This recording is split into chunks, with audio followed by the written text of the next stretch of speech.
Nothing you meet is random, it's all connected.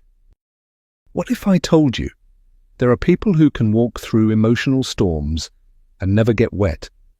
They lose everything. They're betrayed, insulted, ignored. Life claws at them from every direction, yet they don't flinch. They move through chaos like a shadow in the fog. You see them, but nothing seems to touch them. It's not luck, it's not apathy, it's not because they were born different. It's because they saw something most people never dare to look at. And now they live differently, quiet, controlled, untouchable. But not cold. Because deep down you felt it too, haven't you? That pull to break free from the emotional chains, to stop being a puppet to every insult, every rejection, every twist of fate, that haunting whisper that says, there must be more than this. Carl Jung once said, the world will ask who you are, and if you don't know, it will tell you. And maybe that's how you lost yourself. But what if you could remember? What if this story was the mirror, and what you see next is not the world, but you? What if every insult, every betrayal was never about them, but a mirror of what still lives inside you?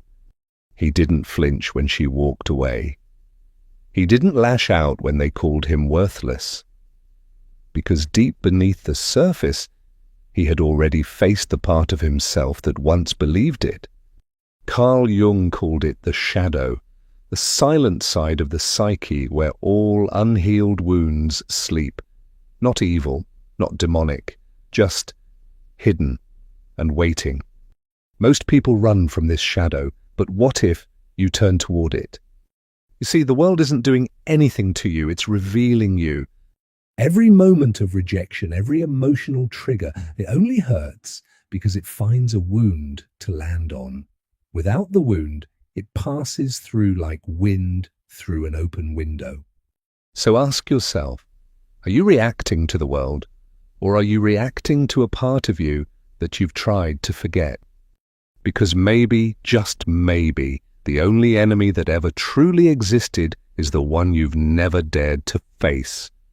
What if your suffering was never caused by the world, but by the way you believe it should have been different?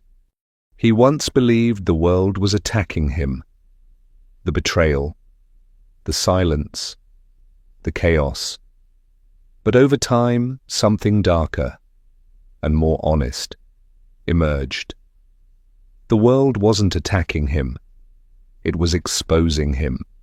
Exposing the need to be seen, the hunger to be loved, the fragile scaffolding of identity he built on praise, validation, control.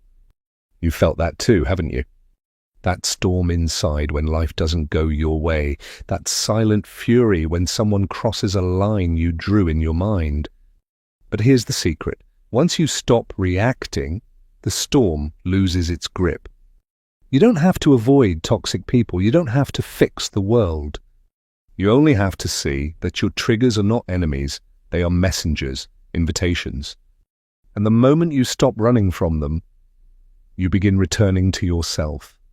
The war outside ends when the war within is disarmed. What if the only thing you truly control is the lens through which you see the world? He spent years trying to shape everything around him, people, outcomes, even time itself, until the day he broke. Not because the world betrayed him, but because it refused to obey his expectations. You know the feeling, don't you? You plan, you hope, you try, and when reality disobeys, you suffer. But what if suffering didn't come from what happened, but from your belief that it shouldn't have?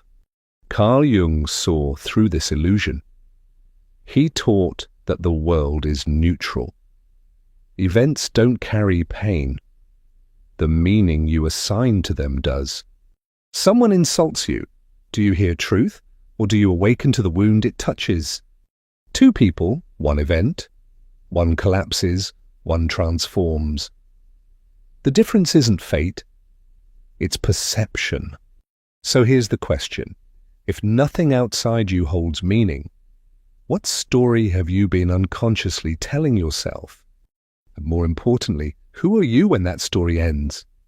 What if every time you tried to control the world, you were actually giving it power over you? He once believed that control was freedom. If he could just make people respect him, if life would just follow the plan, then maybe he could finally breathe. But it never worked.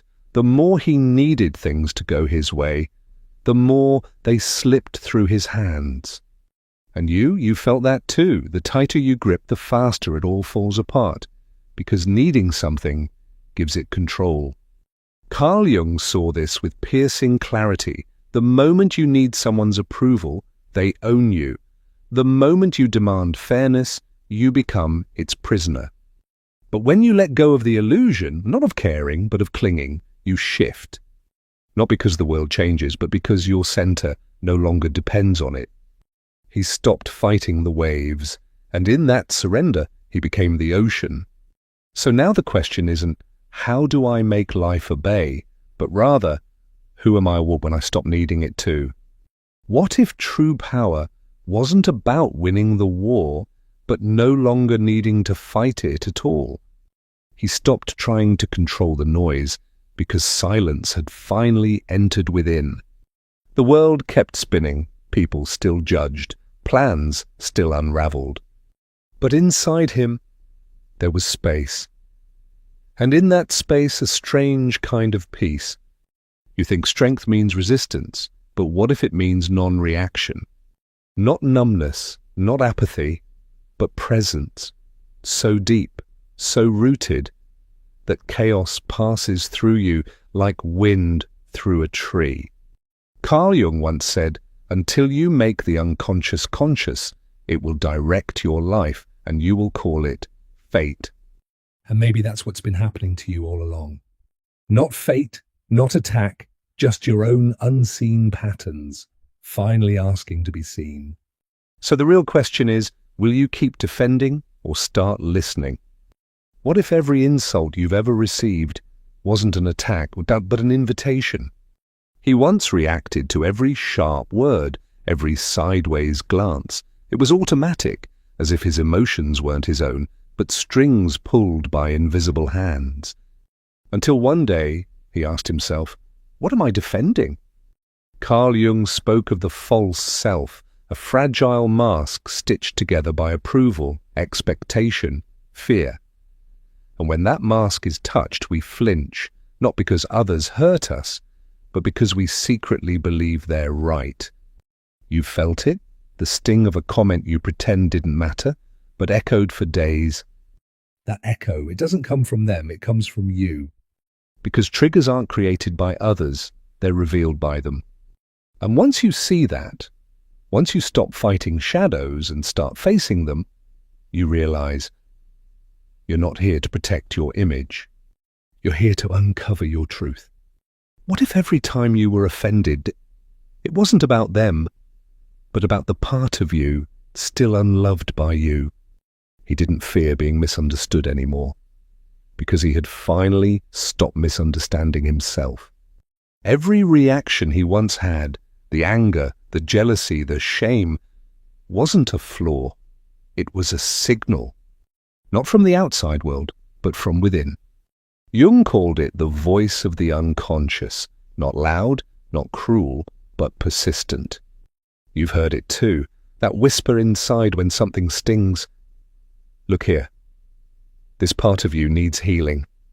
And so the path isn't to silence the world, it's to listen to the signal beneath the sting.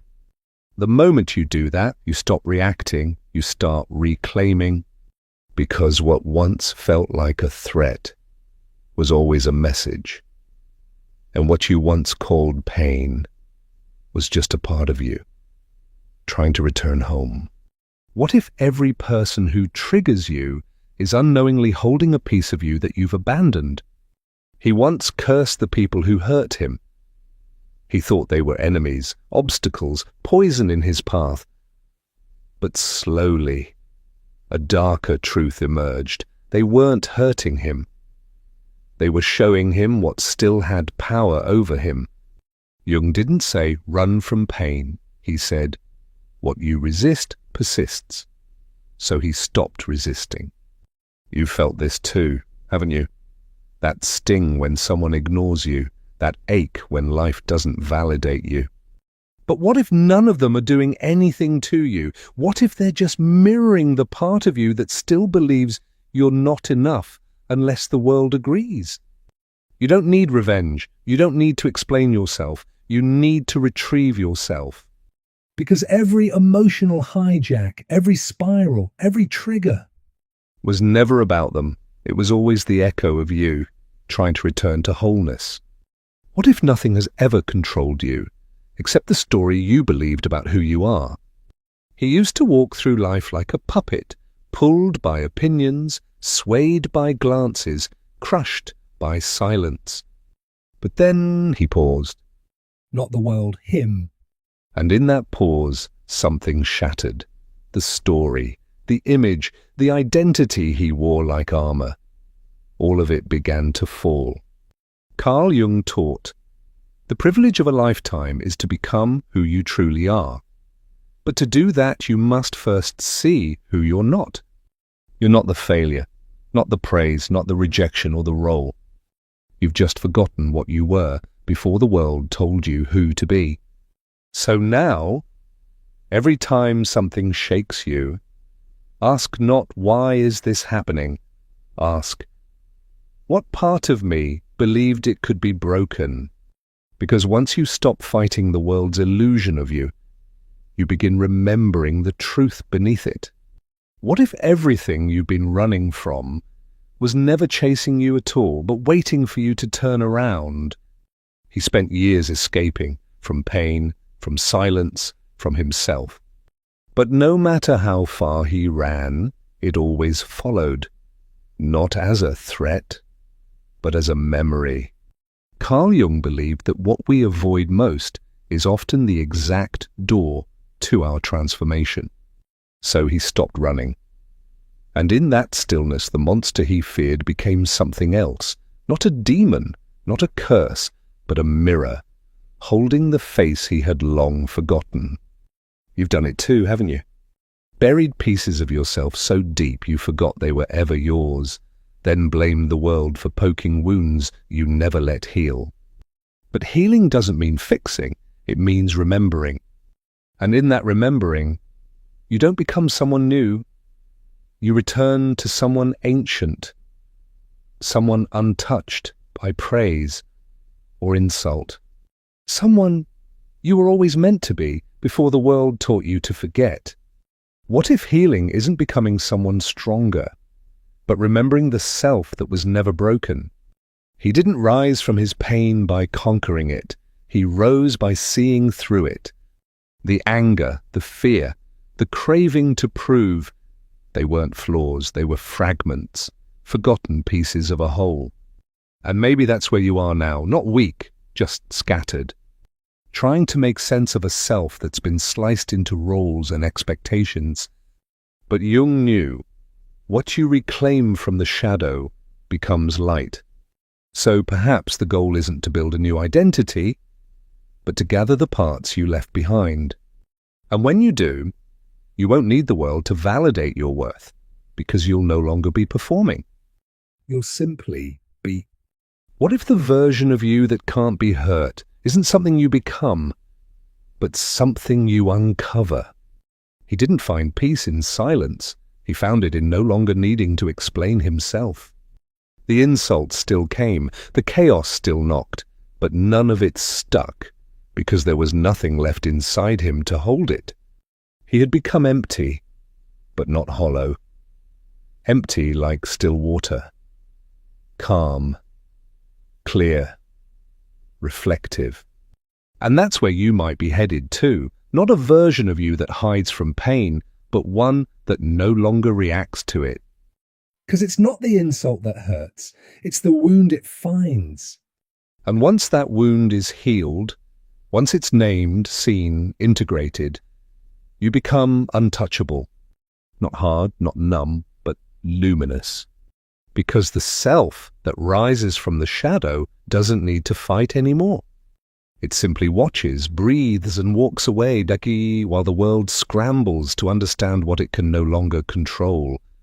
He stood at the edge of everything he thought he was.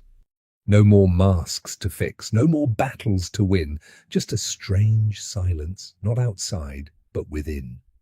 And in that silence, something cracked. Not a scream, not a collapse, but a soft unraveling. As if the self he defended so fiercely had never truly existed. He didn't smile, he didn't cry, he just disappeared. And that's when the real story began. 'Cause maybe this was never about him. Maybe it's always been about you. The way you hold your pain like a shield. The way you chase peace but run from stillness. The way you say, "I'm fine," when your soul is starving.